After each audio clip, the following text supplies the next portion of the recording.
këto na garantojnë këtë që unë sapo u thash. Pra na garantojnë degradimin e mëtejshëm të sistemit duke bërë premtime butaforike, premtime qesharake, që po ti dëgjosh me vëmendje janë të paralizueshme. Nuk mund të bësh populizma dhe vetëm me populizma të fitosh. Jo, nuk është kjo mënyra e dur për të fituar, mendoj unë sot që po flasim në skenën politike shqiptare, nuk është kjo mënyra e dur. Pra, përpiqen të shfrytëzojnë patjetër hapësirat që t'i jep sistemi dhe problemet që ka shoqëria jonë, por nga ana tjetër duhet jemi dhe realist, duhet jemi dhe idealist, por duhet jemi dhe me këmbë në tokë. Pra, ato që premtojnë, a janë në përputhje me realitetin. Nga ana tjetër, Partia Socialiste garanton vazhdimsinë. E dim se çfarë përfaqëson, e dim se çfarë ka ndodhur dhe është vazhdimësia dhe premton ai sa premton, nuk po bën në një premtim butaforik. Sot unë do eci në rrugën e integrimit në BE. Këtë e ka bërë deri tani për së vërtetës. Dhe do vazhdoj këtë rrugë thot. Nuk do bëj çuditëra. As kam thënë që do bëj çuditëra, vazhdoj në këtë rrugë. Po më besuat, më besoni. Këta tani çfarë sillin ndryshe klasa politike e pjesës tjetër opozitarizmit, çfarë paraqesin ndryshe? Çfarë alternative? Ku është alternativa e tyre? Unë nuk shoh. Dhe kjo, prandaj thash, kjo është fatkeqësia, sepse në momentin që ti konkurrentin e ke kaq të dobët, normalisht që dhe vetë përmirësimi nuk është në të njëjtat nivele motivuese. Rama fiton dot pa elektoratin gri? Shiko, elektorati gri është shumë i rëndësishëm, por kush do jetë i aftë që ta përfithi këtë elektorat, është pyetja tjetër që shtrojmë. Dhe patjetër që pa kënaqësi ka ndaj pushtetit, siç e thash, ka njerëz dhe vetë njerëz që punojnë në administratë apo që janë njerëz të kësaj force politike mund të kenë pak kënaqësi të tyre. Para të forcës politike është në pushtet, Partia Socialiste mund të kenë pak kënaqësi, por siç ka dhe elektorati i gri, siç ka dhe opozitarizmi, ata që janë pjesë e tij, pra të gjithë mund të kenë pak kënaqësi, ca janë lodhur, ca nuk e preferojnë më.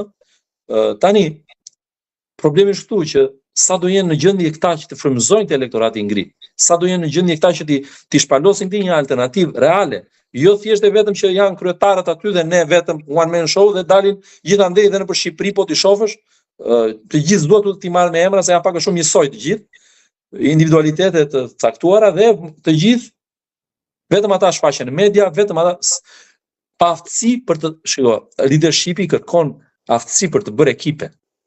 Unë nuk shoh asnjë ekip në asnjë nga forcat që duan të marrin pushtetin në Shqipëri. Një ekip realisht potencial për të marrë pushtetin e për të qeverisur vendin. Unë nuk e shoh këtë sot. Dhe kjo është një tjetër, domethënë këmban alarmi për shoqërinë tonë, sepse nëse do ishin realisht me këtë mundësi për të bërë diçka ndryshe, duhet të kishin ekipe. Qeveriset me ekipe, nuk qeveriset me i vetëm. Dhe patjetër do thonë ju, po çfarë ka bërë Pozita në këtë aspekt. Patjetër që mund të kishte bërë shumë dhe do të ishte një akt prej bushtetasi nga kryeministri Rama, nëse ai do ta kishte bërë një hapje të Partisë Socialiste të plot dhe të vërtet, jo vetëm me individualitete dhe me njerëz që janë bërë një pjesë dhe personazhe memesh apo sepse e ka luksin që ta bëjë dhe këtë eksperiment ai. Pra janë njerëz që mund të ofrojnë disa vota në vende të caktuara, në zona të caktuara, bëjnë llogaritjet e tyre partit, vendosin difuzin për lista e kështu me radhë, por nga ana tjetër unë do doja që të shifja individualitetet e potenciale në politikën shqiptare, që të sillin realisht ndryshim për qytetarët, të sillin cilësi në politikë bërje, të sillin cilësi në mënyrën e konceptimit të gjës, pra të sëmirës publike. Pra ne për këtë po vuajmë sot. Ne kemi nga ana tjetër po flitet reforma drejtësi, e cila dhe ajo është në një moment të kyç. Pra kemi këto veprimet e SPAK-ut që patjetër duhen përshëndetur në luftën ndaj korrupsionit, por nga ana tjetër po të shikojmë reforma në drejtësi kishte të bënte me pastrimin dhe me luftën ndaj korrupsionit në vetë sistemin e drejtësisë njëherë. Ku e kemi në këtë luftë? U pastrua nga vettingu sepse mbaroi procesi i vettingut, u mbyll komisioni i pavarur kualifikimit, e mbylli misionin e tij, i mbylli të gjitha çështjet, rreth 400 magjistrat u larguan nga sistemi, por nga ana tjetër këta njerëz që ca u larguan për paaftësi dhe një pjesë shumë e madhe për mos justifikim pasurie, pra i bie që kanë bërë korrupsion. ku është Një pjesë janë habilituar ndoshta në administrat, një pjesë avokat. Pikërisht pra kjo është fatkeqësia tjetër, sepse në momentin që ne rrëzojmë sistemin e vlerave në shoqëri siç kemi bërë vazhdimisht në këto vite, sepse duke marrë një njerëz që ai largohet për shkelje, për mungesë integriteti nga sistemi i drejtësisë dhe e çon pedagog që të formojë njeriu. Drejtësia është një ideal. Drejtësia nuk vjen vetvetiu. Ligjet ti mund t'i bësh, mund t'i kopjosh, mund t'i sajosh, mund t'i marrësh modelet më të mira në botë, por për t'i zbatuar është tjetër gjë, duhet njeriu i drejtë. Drejtësia jepet nga njerëzit e drejtë. Pra është një ideal që të kërkon dhe njeriu, kërkon formimin e njeriu me integritet, njeriu të drejtë, dhe këtë e bën shoqëria, e bën shkolla, e bën edukimi. Kush do i edukoj juristët e ardhshëm? Kush? Këta njerëz që dalin nga sistemi apo pedagog që vegjetojnë aty prej vitesh, njerëz që nuk frymëzojnë. Pedagogu është një model, duhet frymëzojë studentin. Edhe këta 6 vite ikën, edhe ja 5 edhe 9 kanë mbetur që mund të rikthehen prapë sistemin e drejtësisë. Pikërisht, dhe një pjesë patjetër që do tentojnë, një pjesë i duan të futen edhe në politik. Janë futur. Janë futur, biles janë pjesë e listave, pra të gjitha këto janë kampana alarmi. Pra kjo reform, ku po e çon shoqërinë tonë? Kjo reform duhet të jepte mesazhe, do të jepte mesazhe që ai që korruptohet, ai që shkel ligjin, do ndëshkohet. Nuk do ndëshkohet vetëm politikanët, do ndëshkohen edhe këta. Patjetër ajo është shumë e rëndësishme se janë të lidhura gjëra dhe shumë mirë që spaku ka vepruar në atë aspekt. Por nga ana tjetër edhe këta individ, janë shumë pak, janë 3-4 raste individësh që janë dënuar edhe ata për të tjera gjëra ndoshta, ish antar të gjykatës kushtetuese apo gjykatës lartë, ndërkohë pjesa tjetër e gjyqtarëve, prokurorëve, po shijojnë paratë që i kanë bërë në shkeljet ligjit, duke u korruptuar në kurrizin e qytetarëve shqiptar. Pra cili është modeli këtu? Dhe për këta magjistratët e rinj që hynë në sistem. Pra, bëj çfarë bësh, mund të bëhet një proces vit sa të duash, mund të bëhet nesër një proces vettingu, por prapë ti do dalësh i lartë, do ikësh maksimumin nga puna dhe do shijosh lekët. Po pse kjo është, ata vendimet e tyre kanë lënë kosto për shoqërinë. Kanë shkatëruar jetë njerëzish. Drejtësia ka të bëjë me jetën e njeriu, siç ka mjekësia të bëjë, dhe drejtësia ka të bëjë me jetën tonë. Shkon sot në gjykat, unë shkoj, më ka rënë rasti të ndjek çështje gjyqësore, jam dhe avokat, po dhe çështje personale, dhe ti minimalisht në një gjykim administrativ të shkon,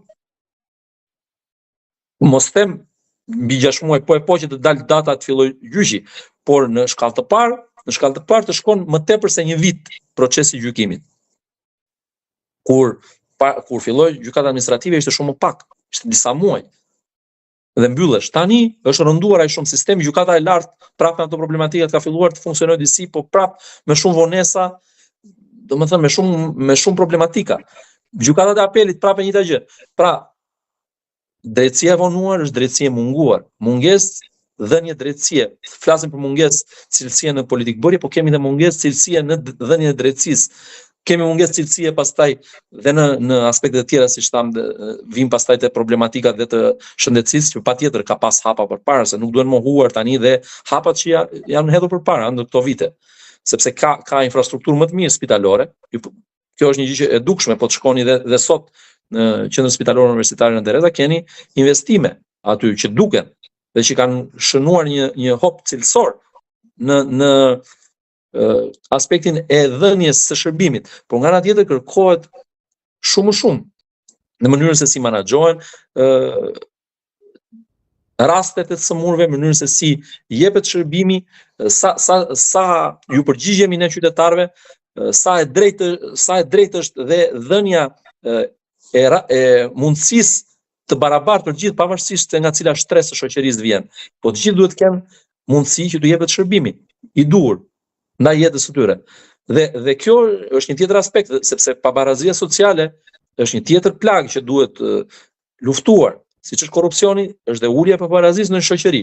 Duhet një shoqëri e drejtë. Thashë një tjetër, ka pas hapa pozitive, por duhet luftuar dhe duhet bërë më shumë. Dhe këtë duhet ta bëjmë të gjithë, mendoj, përveç klasës politike, por të gjithë si shqiptarë, të gjithë si qytetarë të këtij vendi duhet luftojmë.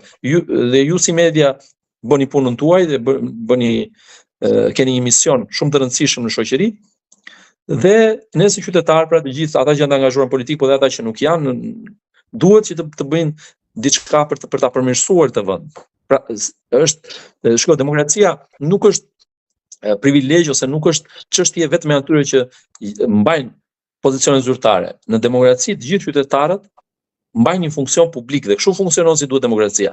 Pra nuk u lihet dhe nuk themi po s'kemi punë me këtë gjë. Jo, në çdo gjë duhet reagim qytetar, duhet reagim civil.